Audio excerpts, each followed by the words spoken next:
আর কেমন আছো সবাই? তো আজকে হাতে রিলিজ এটা বাস।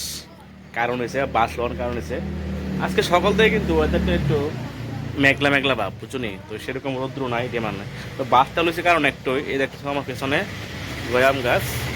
তো একটা দুইটা গয়াম দেখাইতেছে আছে, তো ওইগুলোই পাড়ার চিন্তাধারা। তো চলো পারি দেখাইতেছে ভাই। আর একটা বেলা নিলাম, এখানে পড়ে গেছে একটা গয়াম। এই রে, এটা তো ইস রে, গাছটা ভেঙে গেল গা। দেখছো নি বয়ামটা ফইরা গাছটা ভেঙে গেল, কি সুন্দর ফুল গাছটা। এর রাম, এটা আনলাম, এটা ফইরা গাছটা ভেঙে গেল। তো চারটা পাড়া হইলো। এখন এখানে একটু জল লেয়া লিছি বালতির মধ্যে। 10 মিনিট আগে একটা ফোন আইছে যে একটা ট্রিপ আছে, যাইতে হবো তোমার খুব সম্ভবত উদয়পুর।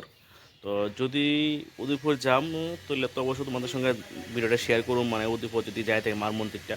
তাহলে ভাবছিলাম আজকে 7 দিন ধরে গাড়িটা বসা, তো একটু নোংরা হয়ে গেছে, একটু বালু টুলো করে রয়েছে, কুয়াশা জল হয়েছে, তোমরা দেখতেছো দেখতেছি না, বোঝা যাচ্ছে না। যাই হোক, তো গ্লাসটা একটু গুলাই রয়েছে, তো ভাবছিলাম একটু 2টা বালতি জল দিয়া একটু সামনাটা একটু ধুয়ে টুয়ে দিই, তাহলে ফ্রেশ হইব দেখতে। তো ঠিক আছে, চলো আগে ফ্রেশ করি।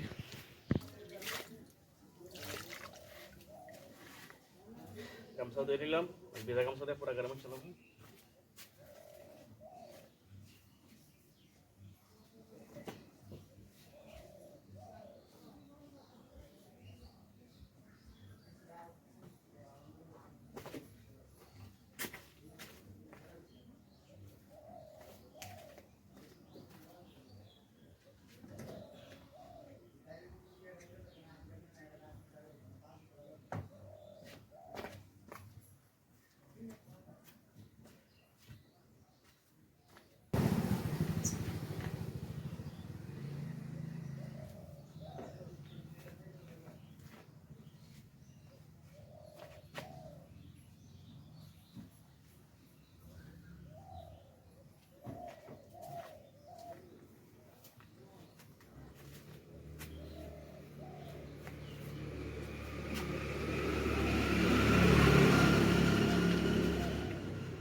তো চলো রেডি হয়ে গেলাম গা, স্নান টান শেষ, খাওয়া দাওয়া শেষ, গাড়িও ফ্রেশ। তো এখন গাড়ি রেডি, আমিও রেডি। তো এখন জাপ খুলো মেয়েদিকে, জাপ খুললে আবার আস্তে আস্তে রওনা দেবো পার্টির বাড়ির উদ্দেশ্যে। তো পার্টি করতাম না, আমাদের পরিচিতই, এবং উনি আমাদের যে আমি যে অফিসে গাড়ি চালাই ওই অফিসেরই একজন মানে কর্মকর্তা। তো ওনারা আজকে যাইব মাতাবাড়িতে খুব সম্ভবত। তো অ্যাকচুয়ালি এতক্ষণ ধরে কইতেছেন এখনও শিওর না যাবো, কিন্তু যে কোনো মুহূর্তে এই কি কয় ট্রিপটা ক্যান্সেল হতে পারে। অলরেডি এরকম অনেক হয়েছে ক্যান্সেল, জায়গাতে ফুচাই গেছে, এরপরও ট্রিপ ক্যান্সেল হয়েছে। তার লাগে কইতেছি যাই আগে জায়গা থেকে পুষি, তারপর তখন ব্যাগে পড়ে। ঠিক আছে, তো চলো দেখতে হবে ভিডিওটা সবটা, আশা করি ভালো লাগবে। খুলে নিলাম, সব খুলে রেডি, এবার গাড়ি বাইর করে পালা, চলো। ঠিক আছে, চলো ধুয়ে গেলাম গা। হরে কৃষ্ণ, রাধে গোবিন্দ।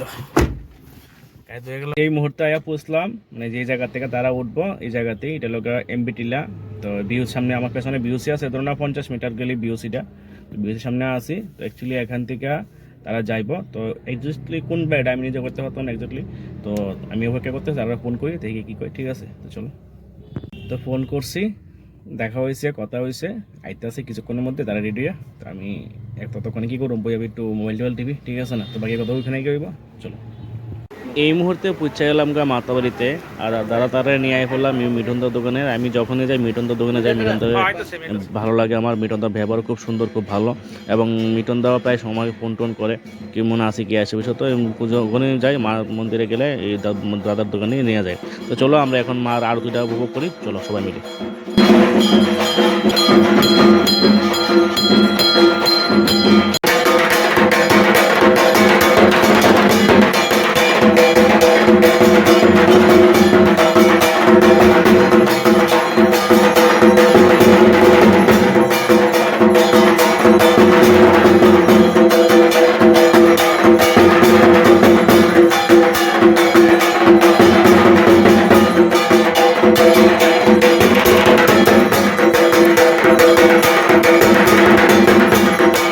একটা কথা বলে রাখি, এই মার মন্দিরটা যখন নতুন করে সাজানো হলো তখন এখানে কিন্তু মানুষদের বসার একটা খুব সুন্দর জায়গা হলো। যারা ওইখানে গিয়ে মার আরতি দেখবে না তখন কিন্তু তারা কিন্তু এখানে স্ক্রিনে বসে মার আরতি দেখতে পাবে, অনেকে দেখছে।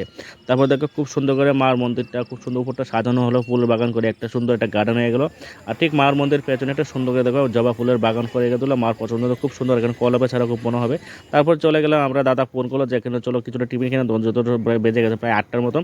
তো এখানে আমরা ওই কিছু ফুচকা খেয়ে নিলাম, তারপরে চলে গেলাম ওইখানকে আসার পথে দাদা তার একজন রিলেটিভ বাড়ি, ওখানে তারা একটু ঢুকবে বলেছিল, তো ঢুকলো। তো এখন আমি দেখলাম তাদের একটা বাড়িতে একটা দোকান আছে, দোকানে নাকি দরজাটা এরকম, কিন্তু এরকম দরজা আমি আর কোনোদিন দেখিনি। দেখো খুব সুন্দর দরজা, কাঠ দিয়ে লাগানো, ঠিক আছে, দরজা কোনো চৌকাট নাই কিছু নেই, দেখো দরজার মাঝখানে দিয়ে দিয়ে এরকম সুন্দর করে দরজাটা লাগিয়ে দেয় ওই দরজাটার মতো নাকি। তো তারা বলে এই দরজা নাকি শাটার থেকে নাকি মজবুত হয়। খুব ভালো লাগলো, এটা নাকি কলকাতার মিস্ত্রি বানিয়েছে। খুব ভালো লাগলো জিনিসটা দেখে আমার কাছে, খুব ভালো। তোমাদের কেমন লাগে অবশ্যই জানিও। তারপরে গ্যাস নিয়ে বাড়িতে চলে আসলাম, তো চলো বাকি কথা বাড়িতে হবে, টাটা।